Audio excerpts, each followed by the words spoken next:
past week through the postponement up to now, just what's it been like with the team, and how have y'all kind of managed your time and emotions as well through this? I agree a lot with Coach O. I'm not going to try and be his echo, but we have focused on us, and we've had Max and TJ getting all the reps, obviously, so they're getting, or they have been getting significant time that they, in previous weeks they hadn't really had because they're running with the one. They're taking turns at the one position at quarterback, but and on top of that, they're gaining all that experience, and with everybody else, defense, O-line, D-line, we're focused on what we can do better, and not so much what other teams are doing, but what we're not doing. And I think that's going to roll over into the game on Saturday, and how we kind of changed our preparation slightly to worry about us doing things that we need to be doing better and things that we can improve on that have nothing to do with the opposing team. And in a lot of these games, and I think it's been reiterated a couple times, we've beaten ourselves. And I think we're going to do better and have a better effort at that, of not beating ourselves and not putting ourselves in a position to that we have in the past, that we just need to improve our play overall on both sides of the ball, and I think we're doing that.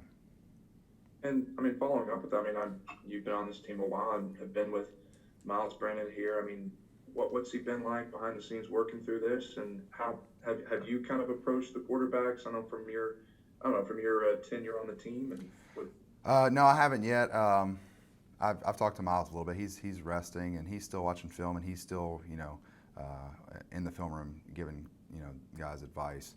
And he's he even said it yesterday in his tweet that he's a fighter, and he's not going to let our team, from a preparation standpoint, be lacking.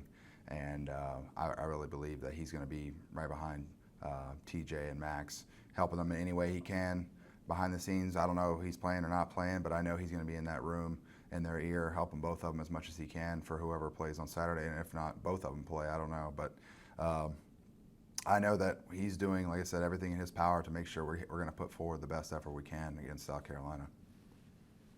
Hey, Zach, obviously you've been on minor league baseball teams, you've been on 5 teams here. I guess just how would you it kind of goes with the first answer you said, but how would you kind of evaluate just the mental makeup of this team and kind of how you guys got to where you are? We got a lot of, like I said, last year we had a bunch of older guys. We had, I don't know how many guys go to the NFL, but the makeup of last year's team was different. The whole older core of the team was underdog players. You had Joe, who was an underdog. You had Clyde, who was an underdog. You had Justin Jefferson, who was here 3 years. We had an underdog attitude as a team, and it was instilled in older guys. Now we just have a lot of young guys that are inexperienced, and it's just a completely different makeup in general. Guys that are still figuring out how to prepare for games, how to watch film correctly, how to interpret defenses, offenses correctly, and so it's we got some growing pains, and that's with every team. And but like I said, the preparation you're learning now, and these players are learning now, for many of them is going to roll over at the next level. You got to learn how to prepare here, because if you don't know how to prepare here, you're going to have a hard time preparing in the NFL. So I feel like that's a big stepping stone that we're dealing with now. Like I know we had PQ. I said this last week to somebody.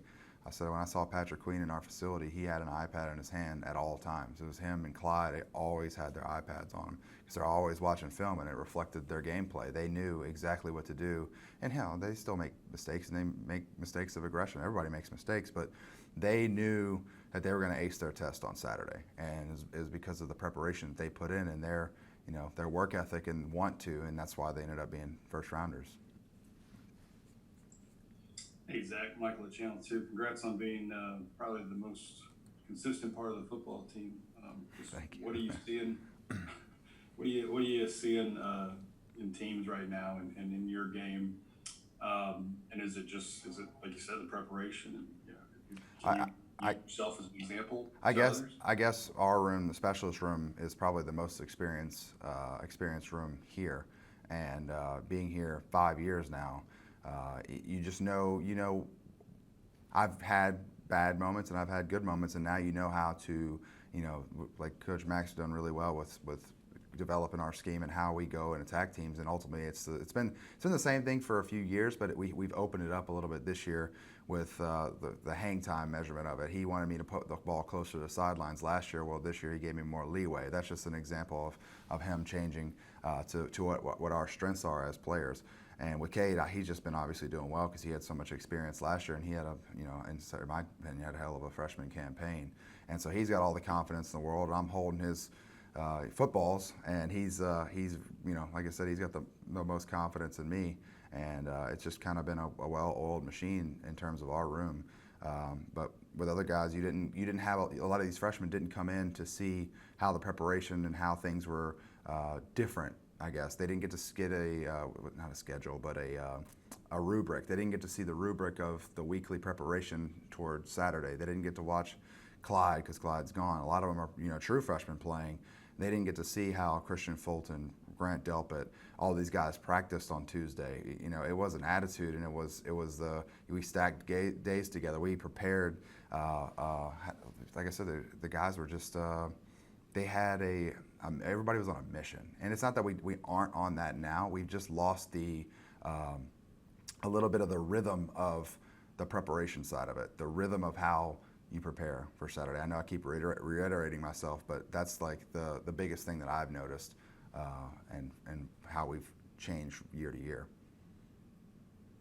Hey, Zach, I know you mentioned Cade, and you guys have been working closely together the last couple of years, but just what has been the biggest growth that you've seen from him from year one to year two? And then also, you just mentioned, obviously, the freshman preparation and trying to get those guys caught up. I mean, how have you, as an older guy, gone about trying to teach some of these younger guys how to make those preparations and get them more caught up to speed?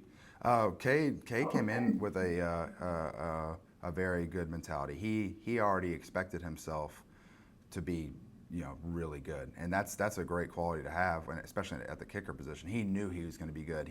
He's the guy that can dissect film and tell you what you're doing wrong and why your kick went right, why it went left, why he knows all that. He knows more about punting than I know about punting. But and that's fine for me, and what I do works, and what Cade does works, and that's how that makes us unique in our room. And I'm sorry, what was the second part of that question?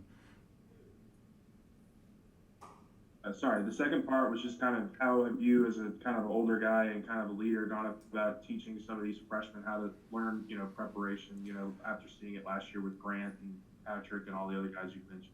I haven't been able to really get in the heads of the younger guys this year. We didn't have the same, schedule, obviously because of COVID. We didn't have the same summer. You didn't create the same relationships with players that you had in the past because we missed out on almost the entire spring, and then we missed out on almost the entire summer. So things were a lot different this year. You didn't have that same chemistry going into fall camp that you would have in years past, just because things were so differently. Working so differently. And then, like I said, a lot of the guys in the spring didn't have those Tuesday practices. They didn't have those, Saturday scrimmages. We missed out on a ton of live reps because of COVID. And that's, I don't want to say, I hate making excuses like that, but because a lot of teams have had to go through that. I just feel like we were more susceptible to what's happened because we've had so many young players that did not get to see how it was done last year, and the method and the model and the foundation of how games were prepared for last year was just different, and the reps that we're taking leading up to the season were different. We still practice a lot, but we missing out on all those spring reps and full pads and all that was a big deal. Like I said, and not having, in my opinion, not having that, even on the offensive side, we've had enough reps with Miles because Miles has been here long enough, but a lot of the freshman quarterbacks didn't have the same amount of throws that we would have had in years past, and I really feel like that's something that we missed out on. And again, everybody missed out on that. We just have to. We're making up ground a little bit in that category, in my opinion. Zach, you talked about coach giving you much more leeway on punting. Has that helped your punting average hang time this year? And also, if you've addressed this before, I'm sorry, but the NCAA did approve a blanket extra year for student athletes, fall student athletes that they want to come back. I know you kind of made a little comment on Twitter when it came out, but are you seriously thinking about returning in 2021, or is that still a decision you have to make? That's still a decision I have to make, but I mean, it's hard. I've been here 5 years. What's another year, right? I could be tenured here shortly, but it's been a dream. I can't, when I got here, I played multiple positions. I gained 40 pounds. I did all this, and then, now I'm still here. It's kind of bizarre. I know I need to get my life in order, but and right now I'm living the dream here at LSU, and I have been for a long time. And shoot, how many guys get to say they won a national championship here? There's only 3 teams.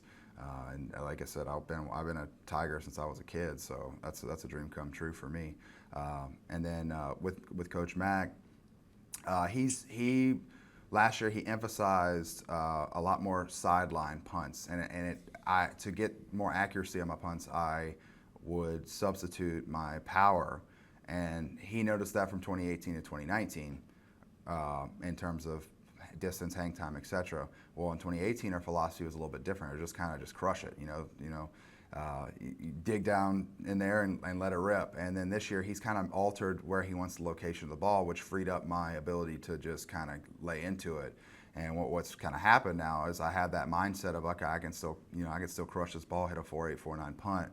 But I don't have that fear of it leaking toward the middle of the field, because he's like, Zach, if you hit a 42-yard 4.8 punt, the likelihood of them returning that punt with Racey McMath at gunner is almost impossible, because the dude's a freak. So we kind of went back to my 2018 mentality, and we're still sticking with a landmark, but the landmark isn't as extreme as the sideline like it was in 2019.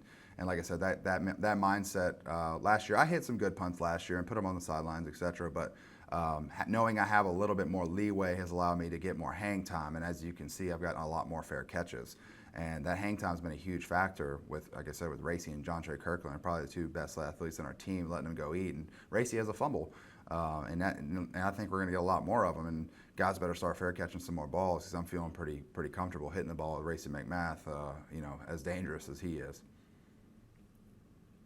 Hey Zach, Wilson Alexander from The Advocate. You're sort of just joking about it now, how long you've been at LSU and your role in the team sort of as the most senior guy. Is that something, you obviously joke about it a lot on Twitter, is that something that you sort of joke about in your day-to-day life as well, or is it sort of just something that you like to make light of on social media? How do you kind of go about that? Almost every player on the team kind of messes with me about how long I've been here and who I've played with, because I was here with Leonard, obviously, and I was here under Les Miles. So it's kind of a running joke that I hear on a daily basis. I hear it from equipment managers. I hear it from Bonnet. I hear it from a bunch of people. Everybody calls me old man, grandpa. I've heard it all, even Coach O. But I have no complaints. I'm still in college. How can I?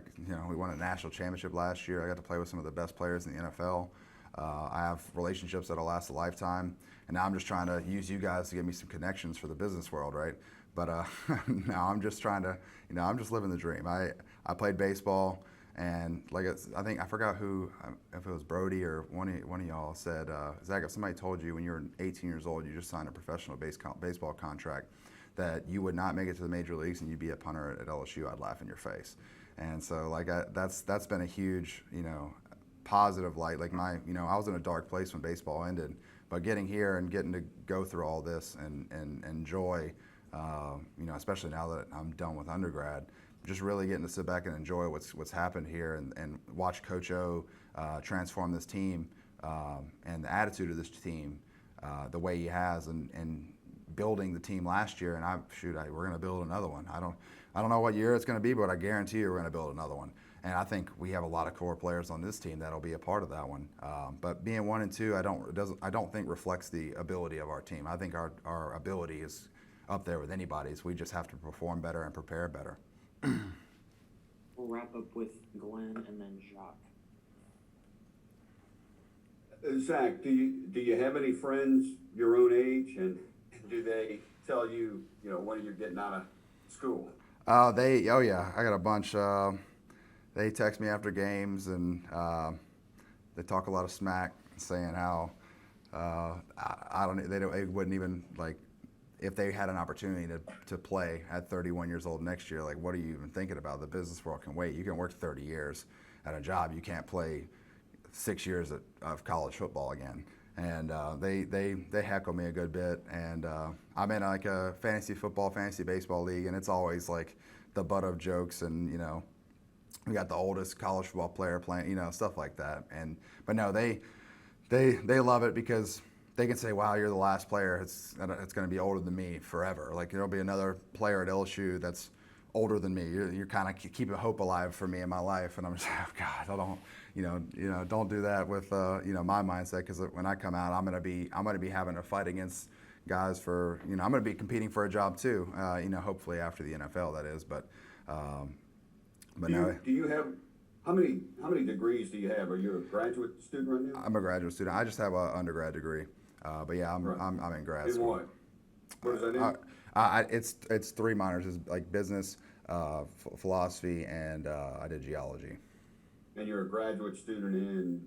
Well, I didn't take the GMAT. I want to take the GMAT. I didn't take it during COVID, so I need to take the GMAT so I can try and get into the business program at LSU. Gotcha. Thank you. No problem. Hey, Zach, Jacques from Channel 9, have enjoyed covering your career. I can remember when you were playing baseball at Zachary. That feels like a lifetime ago and everything. But you mentioned the NFL. We saw Ferguson get drafted last year and everything. Could you imagine yourself a 31, 32-year-old rookie and punting in the league for a long time? Yeah, I could. I just don't know if somebody's going to take a chance with the draft pick with a 31-year-old punter. But I do believe that they would sign me in free agency. I do think that would happen. But again, I could be wrong. I don't know. I haven't talked to GMs or scouts or anything. I'm just trying to do my job at the best of my ability. It's my chess match it's a game within a game. I'm trying to do that as best as I can to put my team in the most advantageous, especially the defense, the most advantageous position I can. But no, if I got drafted, shoot, I'd probably cry. But I don't know if a team's going to take a risk like that on a 30-year-old punter. And again, like I said, maybe if I run like a 4.6 40 or something, they might draft me. But I don't know if I have that skill set in me right now. So, but we'll see. Like I said, I know somebody will take a chance on me in free agency, and I'll have to beat out a guy. But a draft pick, that would be a dream if that came true. Thank you, Zach. No problem.